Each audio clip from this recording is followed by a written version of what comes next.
Welcome to my channel ਕਮਲ ਸਿੱਧੂ। ਅੱਜ ਦੇ ਇਸ ਲੈਕਚਰ ਸੈਸ਼ਨ ਵਿੱਚ ਆਪਾਂ ਉਹ ਸਾਰੇ ਫੈਕਟਰਸ ਡਿਸਕਸ ਕਰਾਂਗੇ ਜਿਹੜੇ ਆਰਗੇਨਾਈਜੇਸ਼ਨਲ ਚੇਂਜ ਨੂੰ ਇੰਪਲੀਮੈਂਟ ਕਰਨ ਵਿੱਚ ਰਿਸਪੌਂਸੀਬਲ ਨੇ। ਸੋ ਚੈਨਲ ਨੂੰ ਲਾਈਕ, ਸ਼ੇਅਰ ਤੇ ਸਬਸਕ੍ਰਾਈਬ ਜ਼ਰੂਰ ਕਰਿਓ। ਜਦੋਂ ਵੀ ਕੋਈ ਆਰਗੇਨਾਈਜੇਸ਼ਨ ਆਪਣੇ ਬਿਜ਼ਨਸ ਸਟਰਕਚਰ ਦੇ ਵਿੱਚ ਜਾਂ ਉਹਦੀ ਪ੍ਰੋਡਕਸ਼ਨ ਦੇ ਵਿੱਚ ਕੋਈ ਚੇਂਜ ਲੈ ਕੇ ਆਉਣਾ ਚਾਹੁੰਦੀ ਹੈ ਤਾਂ ਉਹਨੂੰ ਦੋ ਫੈਕਟਰਸ ਨੂੰ ਧਿਆਨ ਵਿੱਚ ਰੱਖਣਾ ਪੈਂਦਾ ਹੈ। ਇੱਕ ਹੈ ਇੰਟਰਨਲ ਫੈਕਟਰਸ, ਇਹ ਆਰਗੇਨਾਈਜੇਸ਼ਨ ਦੇ ਅੰਦਰਲੇ ਫੈਕਟਰਸ ਹੁੰਦੇ ਹੈ, ਅਤੇ ਦੂਸਰਾ ਹੁੰਦਾ ਐਕਸਟਰਨਲ ਫੈਕਟਰਸ, ਇਹ ਆਊਟਸਾਈਡ ਫੈਕਟਰਸ ਕਹਿ ਦਿੰਦੇ ਹਾਂ ਆਪਾਂ ਇਹਨਾਂ ਨੂੰ, ਜਿਵੇਂ ਕਿ ਕੰਪੀਟੀਸ਼ਨ ਹੋ ਗਿਆ, ਸਪਲਾਇਰਸ ਹੋ ਗਏ, ਜੋ ਡਾਇਰੈਕਟਲੀ ਤੁਹਾਡੇ ਕੰਟਰੋਲ ਵਿੱਚ ਨਹੀਂ ਹੁੰਦੇ।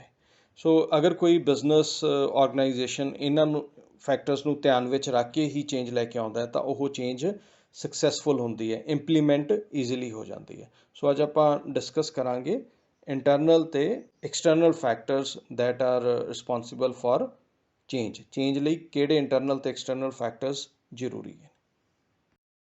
ਸਭ ਤੋਂ ਪਹਿਲਾਂ ਆ ਜਾਂਦੇ ਇੰਟਰਨਲ ਫੈਕਟਰਸ। ਇਹਦੇ ਵਿੱਚ ਆ ਜਾਂਦੀ ਹੈ ਐਫੀਸ਼ੀਐਂਸੀ।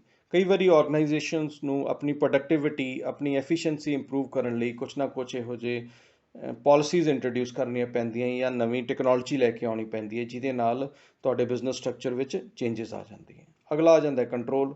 ਹੁਣ most of the business organisation ਜਿਹੜੇ ਹੁੰਦੇ ਆ ਉਹਨਾਂ ਦੇ ਓਪਰੇਸ਼ਨਸ ਬਹੁਤ ਵਾਸਟ ਹੁੰਦੇ ਆ, ਕਿ ਬਿਜ਼ਨਸ ਆਰਗੇਨਾਈਜੇਸ਼ਨਸ ਦਾ ਇੱਕ ਦਾਇਰਾ ਬਹੁਤ ਵੱਡਾ ਹੁੰਦਾ, ਬਹੁਤ ਬ੍ਰਾਂਚਿਸ ਹੁੰਦੀਆਂ। ਸੋ ਆਪਣੀ ਉਸ ਬਿਜ਼ਨਸ ਦੀਆਂ ਐਕਟੀਵਿਟੀਜ਼ ਨੂੰ ਕੰਟਰੋਲ ਕਰਨ ਵਿੱਚ ਉਹਨੂੰ ਹੋ ਸਕਦਾ ਕੋਈ ਸਟਰਕਚਰ ਵਿੱਚ ਚੇਂਜਸ ਲੈ ਕੇ ਆਉਣੀਆਂ ਪੈਣ।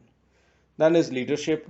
ਹੁਣ ਲੀਡਰਸ਼ਿਪ ਵਿੱਚ ਕੀ ਹੈ, ਜਿਹੜੀ ਤੁਹਾਡੀ ਟਾਪ ਮੈਨੇਜਰਸ ਹੈ ਜਾਂ ਟਾਪ ਲੈਵਲ ਮੈਨੇਜਰਸ ਹੈ, ਉਹ ਸਮਟਾਈਮਸ ਆਰ ਵੈਰੀ ਡਾਇਨਾਮਿਕ। ਠੀਕ ਹੈ, ਉਹਨਾਂ ਨੂੰ ਇਹ ਹੁੰਦਾ ਕਿ ਜਦੋਂ ਵੀ ਕੋਈ ਇੰਡਸਟਰੀ ਜਾਂ ਮਾਰਕੀਟ ਵਿੱਚ ਚੇਂਜ ਆਵੇ ਤਾਂ ਉਹ ਉਹਨਾਂ ਦੀ ਆਰਗੇਨਾਈਜੇਸ਼ਨ ਤੋਂ ਹੀ ਸ਼ੁਰੂ ਹੋਵੇ। ਸੋ ਨਵੇਂ ਆਈਡੀਆਜ਼ ਲੈ ਕੇ ਆਉਂਦੇ ਹੈ, ਜਿਹਦੇ ਨਾਲ ਤੁਹਾਡੀ ਆਰਗੇਨਾਈਜੇਸ਼ਨ ਵਿੱਚ ਚੇਂਜਸ ਆਉਂਦੀਆਂ ਰਹਿੰਦੀਆਂ।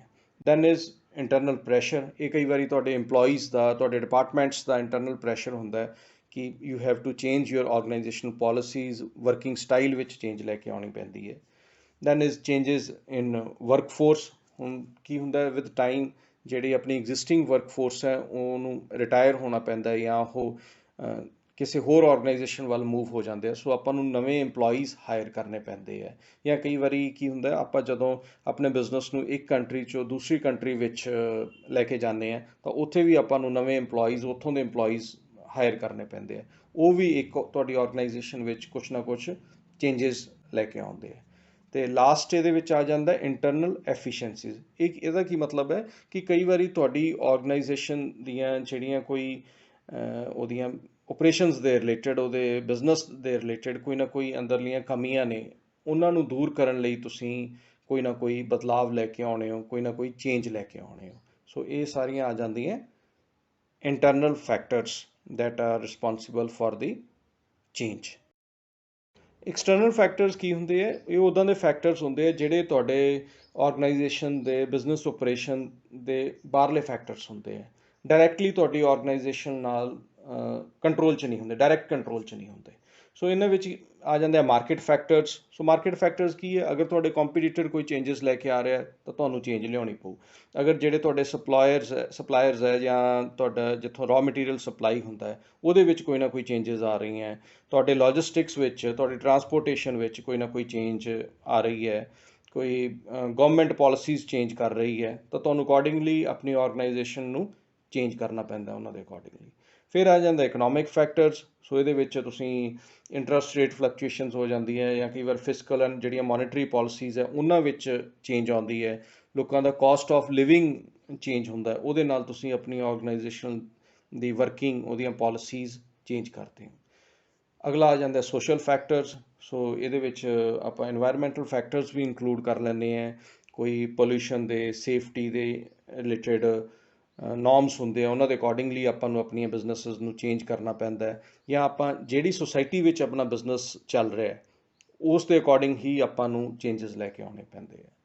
Then is technological factors. ਇਹ ਬਹੁਤ ਸਿੰਪਲ ਹੈ, ਤੁਸੀਂ ਨਵੀਂ ਟੈਕਨੋਲੋਜੀ ਨੂੰ ਅਡੈਪਟ ਕਰਨਾ ਹੈ ਤਾਂ ਓਬਵੀਅਸਲੀ ਤੁਸੀਂ ਆਪਣੇ ਆਰਗੇਨਾਈਜੇਸ਼ਨ ਦੀ ਸਟਰਕਚਰ ਨੂੰ, ਵਰਕਿੰਗ ਨੂੰ, ਨੰਬਰ ਆਫ EMPLOYEES ਨੂੰ ਚੇਂਜ ਕਰਨਾ ਪਏਗਾ।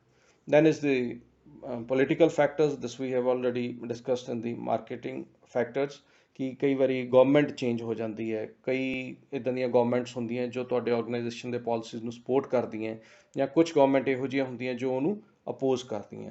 ਸੋ ਉਹਨਾਂ ਦੇ ਅਕੋਰਡਿੰਗ ਹੀ ਤੁਹਾਨੂੰ ਆਪਣੇ ਬਿਜ਼ਨਸ ਸੈਟਅਪ ਨੂੰ ਚੇਂਜ ਕਰਨਾ ਪੈਂਦਾ। And last and most important one are the natural factors. So ਜਿਵੇਂ ਕਿ ਆਪਾਂ ਲਾਸਟ 2-3 ਈਅਰਸ ਵਿੱਚ ਦੇਖਿਆ ਕਿ ਜਦੋਂ ਕੋਵਿਡ ਆਇਆ, ਠੀਕ ਹੈ, ਡਿਊ ਟੂ COVID-19 ਬਿਜ਼ਨਸਿਸ ਨੂੰ ਆਪਣੇ ਓਪਰੇਸ਼ਨਸ ਚੇਂਜ ਕਰਨੇ ਪਏ। ਠੀਕ ਹੈ, ਇਹੋ ਜਿਹੀਆਂ ਬਹੁਤ ਬਿਜ਼ਨਸ ਆਰਗੇਨਾਈਜੇਸ਼ਨ ਸੀ ਜਿਨ੍ਹਾਂ ਨੇ ਆਪਣੇ ਫਿਜ਼ੀਕਲ ਸਟੋਰਸ ਕਲੋਜ਼ ਕਰਕੇ ਆਨਲਾਈਨ ਬਿਜ਼ਨਸ ਵਿੱਚ ਆਪਣੇ ਆਪ ਨੂੰ ਲੈ ਕੇ ਆਂਦਾ। ਸੋ ਜਿਹੜੇ ਨੈਚੁਰਲ ਫੈਕਟਰਸ ਹੈ ਜਿਨ੍ਹਾਂ ਵਿੱਚ ਆਪਾਂ ਨੈਚੁਰਲ ਕਲੈਮਿਟੀਜ਼ ਕਹਿੰਦੇ ਹੈ, ਕਈ ਵਾਰੀ ਕੋਈ ਅਰਥਕੁਏਕਸ ਆ ਜਾਂਦੇ ਹੈ, ਫਲੱਡਸ ਆ ਜਾਂਦੇ ਹੈ, ਸੋ ਉਹਨਾਂ ਨੂੰ ਮੀਟ ਕਰਨ ਲਈ ਆਪਾਂ ਨੂੰ ਆਪਣੇ ਆਰਗੇਨਾਈਜੇਸ਼ਨਲ ਫੰਕਸ਼ਨਿੰਗ ਵਿੱਚ ਕੁਛ ਨਾ ਕੁਛ ਚੇਂਜਸ ਲੈ ਕੇ ਆਉਣੇ ਪੈਂਦੇ ਹੈ। ਸੋ ਇਹ ਆ ਜਾਂਦੇ ਹੈ the external factors that affect our business change process. ਸੋ ਇਹਨਾਂ ਇੰਟਰਨਲ ਔਰ ਐਕਸਟਰਨਲ ਫੈਕਟਰਸ ਨੂੰ ਧਿਆਨ ਵਿੱਚ ਰੱਖ ਕੇ ਹੀ ਆਪਾਂ ਆਪਣੇ ਆਰਗੇਨਾਈਜੇਸ਼ਨ ਵਿੱਚ ਚੇਂਜਸ ਲੈ ਕੇ ਆਉਣੇ ਹੈ।